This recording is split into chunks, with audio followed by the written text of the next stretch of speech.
Update. My wife called me to tell me she was going to sleep with a celebrity on a trip. But she came back to find the house empty and no kids. Part 3. Amy, but you are still not welcome here. Tell him I didn't do anything, and if he says I did, it will be trouble for him. Amy stormed off. She seemed angry. I said to Dad when he came back into the kitchen, be careful, son. I've seen that look, she is not going down easy. That woman is like a cat backed into a corner. She is going to lie and scratch her way out. I hope you can prove what she did, she looks ready for a fight. Amy gave me the silent treatment when the kids and I came home later in the day. I slept in the guest room again that night. There was no one pounding on the door that night. The kids left for school while I was still sitting at the kitchen table, sipping my coffee. I decided that it was time to confront Amy. She walked into the kitchen like she didn't have a care in the world. The kids get off okay? I nodded as she poured her coffee. Honey, why are you sleeping in the guest room? Are you feeling all right? You know why? I don't want to sleep near my cheating wife. Cheating wife? Mark, what are you talking about? She asked. So I guess you're going to deny that you had intimacy with a soap star while you were out of town last week? Mark, I don't know what you're up to, she turned, looking me in the eyes with an angry look. You accuse me of something you can't prove. I will make you pay dearly. You know you can't prove anything. There it is. You've declared war, I replied.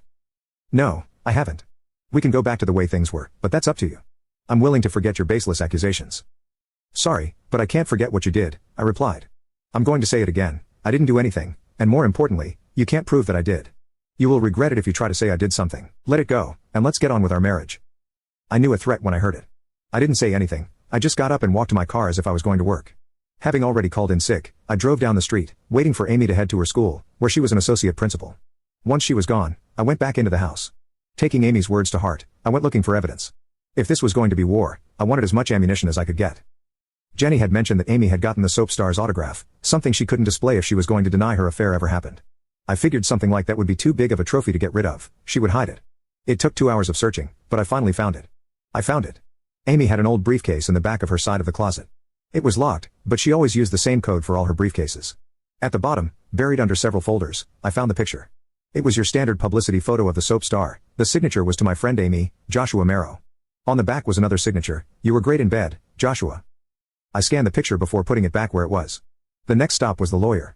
Before leaving, I put a copy of the scan, our prenup, the recording of Amy's friend's phone call, and my recording of Amy's confession on 2 flash drives. The lawyer I visited was well known for her ruthless attacks on cheating spouses. Vicky Sampson was known in the divorce world. I laid out my story about what Amy did. When I finished telling her the situation and how I wanted it to play out, she just sat back and smiled.